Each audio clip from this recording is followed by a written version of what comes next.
À quand un retour dans les musées, les cinémas, les théâtres ou encore les festivals de musique? Les lieux de culture attendent avec impatience de retrouver leur public et vice-versa.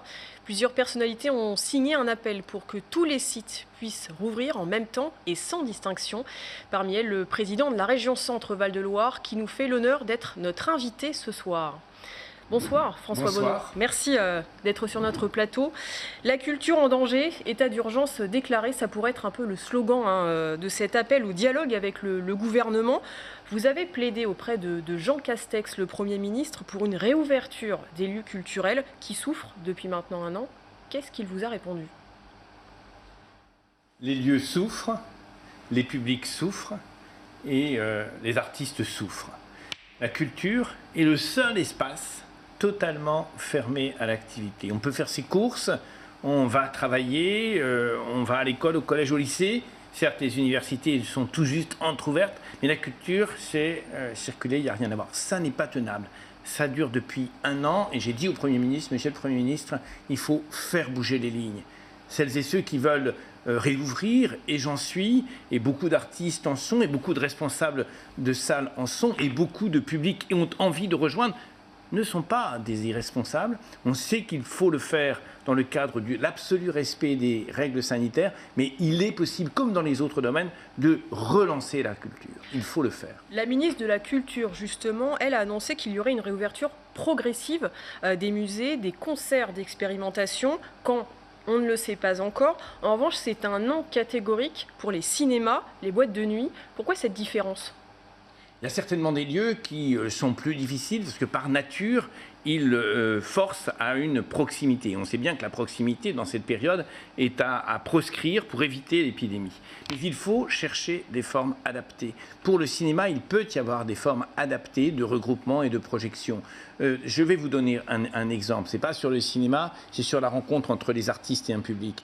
À l'échelle de notre région, nous avons un dispositif qui s'appelle 1000 lectures. Ce sont des comédiens qui vont dans des médiathèques, dans des bibliothèques, dans des lieux insolites, qui trouvent des publics et qui font vivre par le verbe, qui font vivre la culture. Il faut partout réouvrir, remettre en dynamique, bien évidemment en respectant les règles, en adaptant les règles, en trouvant de nouveaux lieux quand c'est nécessaire, en trouvant de nouvelles formes. Mais on ne peut pas rester sans culture. Ça n'est pas possible de traverser cette crise, d'inventer l'après-crise sans être véritablement porté par la culture, porté par les émotions, porté par ce rapport au créateur. Il faut que nos imaginaires soient à nouveau libérés. C'est la culture qui y participe le mieux. Vous pensez qu'aujourd'hui, c'est faisable de rouvrir des lieux comme des musées, des cinémas, en respectant la jauge, en respectant les règles sanitaires? Certains s'y sont déjà engagés, on a vu que ça marchait. Les gens que vous avez pu rencontrer sur le terrain, les acteurs du milieu, qu'est-ce qu'ils vous disent? Est-ce qu'ils ont encore un espoir? Est-ce qu'ils ont encore... Ici même, au mois de mai passé, alors que tout était fermé, parce que l'ensemble des responsables de lieux touristiques s'étaient engagés avec moi, que nous avions eu un dialogue avec Jean-Baptiste Lemoyne. Ici même, dans l'Indre-et-Loire, dans le Loir-et-Cher, nous avons eu en avance de phase, avant le niveau national, nous avons eu des ouvertures de lieux qui étaient des lieux touristiques, avec des expositions, avec des animations. On a fait la preuve qu'on pouvait le faire en toute responsabilité. Donc oui, il faut réouvrir.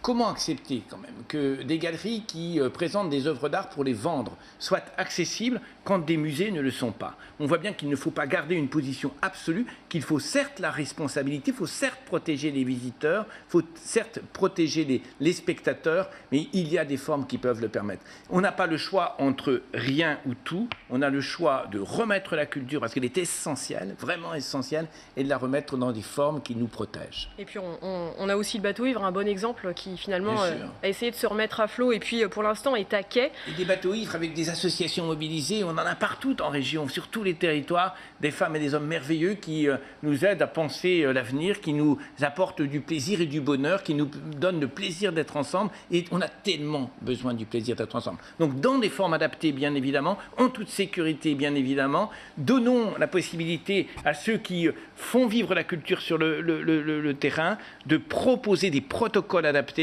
et à partir de ces protocoles validés par les responsables de l'État, bien évidemment, en toute transparence, nous pouvons recommencer. Dernière question, justement, Monsieur Bonneau, sur les responsables de l'État.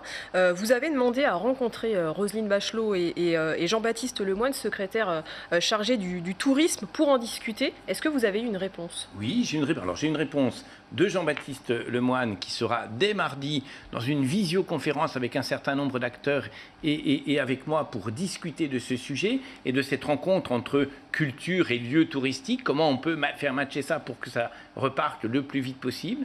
Et puis le rendez-vous avec Roselyne Bachelot, il est en cours de calage, mais le principe est acquis, bien évidemment. Merci beaucoup François Bonneau d'être passé nous voir sur ce plateau. Merci. À très bientôt.